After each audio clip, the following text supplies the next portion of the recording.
21 August grenade হামলা বিএনপির ভারপ্রাপ্ত চেয়ারম্যান তারেক রহমান, সাবেক স্বরাষ্ট্র প্রতিমন্ত্রী লুৎফুজ্জামান বাবরসহ দণ্ডিত সব আসামি খালাস পেলেন। 21 আগস্ট গ্রেনেড হামলা মামলায় সম্পূরক অভিযোগপত্রের ভিত্তিতে বিচারিক আদালতের বিচার অবৈধ ও বাতিল ঘোষণা করে রায় দিয়েছেন হাইকোর্ট।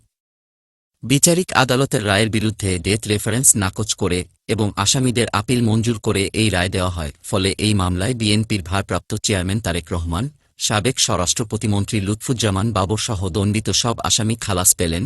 বিচারপতি এ.কে.এম. আসাদুজ্জামান ও বিচারপতি সৈয়দ এনায়েত হোসেনের সমন্বয়ে গঠিত হাইকোর্ট বেঞ্চ রোববার এই রায় দেন। এর আগে হাইকোর্টের একই বেঞ্চ 21 নভেম্বর আসামিদের ডেথ রেফারেন্স ও আপিলের ওপর শুনানি গ্রহণ শেষ করেন। সেদিন আদালত মামলা দুটি রায়ের জন্য অপেক্ষমান রাখেন। আজ রায় ঘোষণা করা হল।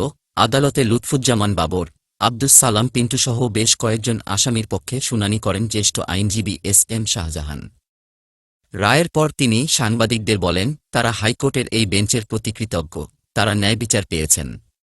সাক্ষ্য ও আইন কোনো দিক দিয়েই এই মামলা প্রমাণিত হয়নি। রায়ের পর 3 আসামির আইনজীবী মোহাম্মদ শিশির মনির বলেন, বিচারিক আদালতের রায়ে 49 জনকে সাজা দেওয়া হয়েছিল। 19 জনকে মৃত্যুদণ্ড, 19 জনকে যাবজ্জীবন এবং বাকিদের বিভিন্ন মেয়াদে কারাদণ্ড দেওয়া হয়। সবার আপিল মঞ্জুর করেছেন হাইকোর্ট, রুল যথাযথ ঘোষণা করেছেন। সবাইকে মামলা থেকে খালাস দেওয়া হয়েছে।